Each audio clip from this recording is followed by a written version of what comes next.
अत्यंत अनुभूति है। ईश्वर की कसम देता हूं कि मैं इतिहास स्थापित भारत के संविधान के प्रति सच्ची श्रद्धा और निष्ठा रखूंगा।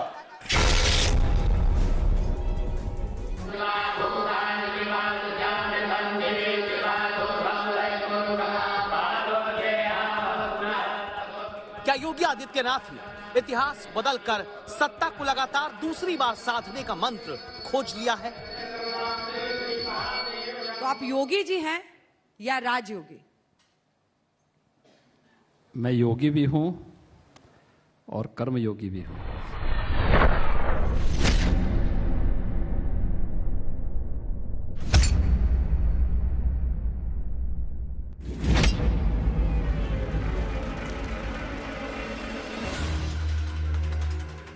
एक योगी जो खुद को कर्मयोगी कहते हैं, क्या उन्होंने उत्तर प्रदेश की राजनीति में राजयोगी बनने के लिए वोट का योग बनाने वाले ध्रुवीकरण के शब्द की खोज कर ली है? अब्बा जान कहने वाले राशन हजम कर जाते थे। पूरे चुनाव को सांप्रदायिक स्थिति में लाने का प्रयास है। पहले गरीबों की नौकरी पर अब्बा जान कहने वाले डकैती डाल देते थे। मैं आपके पिताजी को अब्बू जान कह के बुला सकता हूँ? अब्बा जान कहने वाले बहुत सारे मजनूओं को खूब सालों की जरूर सिखा देती है। आप अब्बाजान भाईजान करते करते सत्ता पर हो चुके हो विराजमान। उनके अब्बाजान तो कहते थे कि हम परिंदा भी पर नहीं मारने देंगे। जुबान कहाँ खुल रही है, फूल कहाँ झर रहे हैं इस तरह के घटिया अशोभनीय, वो अब्बाजान। अल्हम्दुलिल्लाह रब्बिल आलमीन अर्रहमानिर रहीम। एक शब्द से उत्तर प्रदेश की राजनीति में चुनाव से 6 महीने पहले हलचल मच जाती है। शब्द अब्बाजान। ये तो वही जाने किसे कह रहा है, मगर निशाना तो मुसलमानी है सीधा। अब्बाजान का जो लफ्ज इस्तेमाल कर रहे हैं, ये योगी जी के बौखलाहट का नतीजा है। अब्बाजान तो मुसलमान ही कहते हैं, खास करके माइनॉरिटी के लोग कहते हैं, उनको ही ये टारगेट कर रहे हैं। क्यों उत्तर प्रदेश के हर 10 में से 2 वोटर की ताकत रखने वाले मुस्लिम नागरिकों को लगने लगा कि अब्बाजान कहकर उन्हीं पर निशाना लगाया जाता है? क्या सच यही है? 3 बयानों के आधार पर देखें तो वोटों के कुतुबनुमा की दिशा अपनी तरफ घुमाने के लिए क्या खास 3 वर्ग तक संदेश पहुंचाने की कोशिश है। पहला, अब्बाजान के बहाने राशन की बात करके गरीब पिछड़ों तक ये बताना कि तुमसे ज्यादा राशन मुस्लिम आबादी ले गई। दूसरा, जब बात नौकरी की होती है तो मकसद निम्न मध्यम वर्गीय मतदाता के मन में ये बात स्थापित करना कि तुम्हारे हक की नौकरी अल्पसंख्यक ले जाते रहे। और तीसरा, जब मजनुओं की बात कही गई तो छोटे शहरों कस्बों के वोटर को ये बताने की सियासी कोशिश करना कि कौन लोग शोहदा बनकर आम नागरिक को परेशान करते आए। ऐसे में ध्रुवीकरण के लिए अब्बाजान शब्द का इस्तेमाल क्यों किया गया, इसके पीछे की पहली राजनीतिक सोच समझते हैं। चुनाव में धर्म का प्रयोग नहीं किया जा सकता, ये नियम के विरुद्ध है।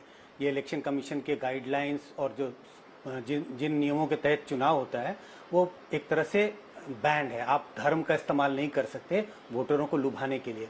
एक प्रॉक्सी यूज किया जा रहा है। जब अब्बाजान का आप जिक्र करते हैं तो अब्बाजान कौन कहते हैं? एक खास धर्म के लोग, एक खास समुदाय के लोग अपने पिताजी को, अपने फादर को एड्रेस करने के लिए अब्बाजान कहते हैं।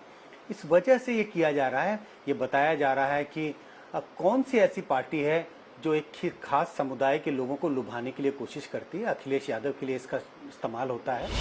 राजनीतिक जानकार सितंबर में यूपी की राजनीति में तेजी से उभरे अब्बाजान वाली राजनीति के पीछे अखिलेश को निशाना बनाने की बात कहते हैं। आखिर क्यों? ये समझने के लिए अक्टूबर में अखिलेश यादव के बयान को सुनिए। बीजेपी को रोकना चाहते थे, सपा बसपा का अलायंस किया, बीजेपी को रोकना है। अगर नहीं रोक पाए तो जैसे किसान को कुचल दिया उसी तरीके से संविधान को ये लोग कुचल देंगे। अगर 2019 में रोक लेते किसान भाइयों, अगर 2019 में रोक लेते हम लोग तो ये 3 काले कानून नहीं आते। ये 3 काले कानून इसलिए आए क्योंकि उत्तर प्रदेश से ज्यादा जीत गए ये लोग। एक तरफ मुजफ्फरनगर में हो चुकी किसानों की महापंचायत है, जहां पश्चिमी उत्तर प्रदेश में किसान आंदोलन के कारण कुछ असर वोट पर पड़ने का दावा जानकार करते हैं। दूसरी तरफ सेंट्रल यूपी का लखीमपुर, जहां किसानों के कुचले जाने के बाद विपक्षी दलों ने बड़ी मोर्चाबंदी की। एक्सपर्ट्स का मानना है कि अखिलेश को टारगेट करके ध्रुवीकरण के साथ किसानों के मोर्चे पर फ्रंट पर आकर खेलना बीजेपी की रणनीति का हिस्सा है। इसलिए उत्तर प्रदेश में बीजेपी ने 30 अक्टूबर तक सभी 56,000 ग्राम पंचायतों में किसान चौपाल आयोजित करना शुरू किया। किसान मोर्चा बीजेपी का सभी 98 संगठनात्मक जिलों में किसान चौपाल आयोजित कर रहा है। चौपालों में पार्टी के सांसद, विधायक और राज्य मंत्री शामिल होते हैं, जो किसानों को उनके कल्याण के लिए शुरू की गई अलग अलग सरकारी योजनाओं की जानकारी देंगे। इसके बाद किसानों से जुड़ा ये कार्यक्रम उत्तर प्रदेश की 403 विधानसभाओं में बीजेपी करेगी। इसीलिए किसान, कानून और विकास के मोर्चे पर भी बीजेपी अपनी हर रैली में अपना भरोसा याद दिलाती है। सरकार ने बिना भेदभाव की योजनाओं का लाभ हर एक व्यक्ति को दिया है। हमने गरीब अमीर का भेद नहीं माना, हमने छोटे बड़े का कोई भेद नहीं किया। हर एक व्यक्ति को गले से लगाया, योजनाओं का लाभ हर एक नागरिक तक पहुंचाने का कार्य किया है।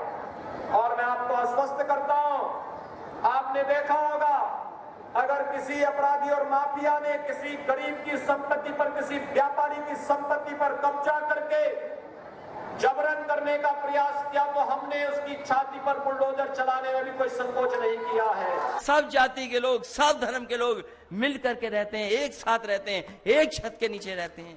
ये हमारी पहचान है। ये इसीलिए कभी जात पर, कभी धर्म पर बात करते हैं, क्योंकि कारोबार और काम हमें जोड़ता है। कारोबार पे बात नहीं करेंगे क्योंकि कारोबार हमें और आपको जोड़ता है। यूपी की रणनीति में सबसे प्रमुख हिस्सा पिछड़े वर्ग की जातियों को लेकर है, क्योंकि पिछड़ा वर्ग ही राजनीति में अगला बनाने की ताकत रखता है। इसीलिए पिछड़े वर्ग के सम्मेलन भी बीजेपी करती है। वजह इस वर्ग की ताकत। पिछड़ा वर्ग की कुल ताकत 52% मानी जाती है, जिसमें 3 हिस्से प्रमुख हैं। पहला यादव, दूसरे कुर्मी और फिर गैर यादव और गैर कुर्मी ओबीसी। 2019 के नतीजों को आधार बनाकर देखें तो 60% यादव वोट अगर समाजवादी पार्टी के साथ जुटा तो 80% कुर्मी और 72% अन्य ओबीसी वोट का हिस्सा बीजेपी के साथ गया। उत्तर प्रदेश में गैर यादव, पिछड़े वर्ग और सवर्ण वोट को अपने साथ साधे रखने के लिए ही बीजेपी लगातार ये याद दिलाने में जुटी हुई है कि अखिलेश यादव और मायावती के राज में कैसे कुछ लोगों का ही फायदा होता आया था। आज कोई नौजवान के जीवन के साथ खिलवाड़ नहीं कर सकता। आज नौकरी निकलती है, मेरिट के आधार पर चंदौली का नौजवान भी नौकरी पाता है। पहले नौकरी की नीलामी होती थी, यही नौकरी बिकती थी।